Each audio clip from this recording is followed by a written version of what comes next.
ಎಲ್ರಿಗೂ ನಮಸ್ಕಾರ. ಈಗಿನ ಶ್ರೀ ಶ್ರೀ ಠಾಕೂರ್ ಅನುಕೂಲ ಚಂದ್ರರವರ ಬಗ್ಗೆ ನಾನೊಂದು 10 ನಿಮಿಷ ಮಾತಾಡ್ತೇನೆ. ನಮ್ಮ ಮಾನಸ್ ಭಾಯಿ ಅವರು ನನಗೊಂದು 10 ನಿಮಿಷ ಟೈಮ್ ಕೊಡ್ತಾರೆ. ಮನುಕುಲವು ಇಂದಿನ ಜೀವನದಲ್ಲಿ ಅದ್ಭುತವಾದ ಭೌತಿಕ ಪ್ರಗತಿಯನ್ನು ಸಾಧಿಸಲಾಗಿದೆ.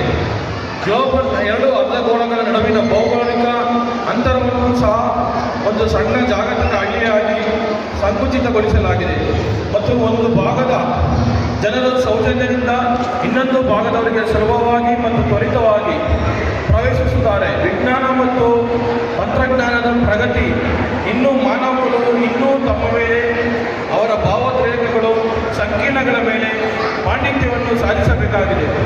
ಇನ್ನು ತಮ್ಮ ವೈಯಕ್ತಿಕ ಮತ್ತು ಸಾಮೂಹಿಕ ಜೀವನದಲ್ಲಿ ದೈವಿಕ ಗುಣಗಳನ್ನು ಸಾಧಿಸಲು ಇನ್ನೂ ಆಧ್ಯಾತ್ಮಿಕವಾಗಿ ಮತ್ತು ಸಹಾನುಭೂತಿಯಿಂದ ವಿಕಸನಗೊಳ್ಳಲು ಸಾಮಾಜಿಕ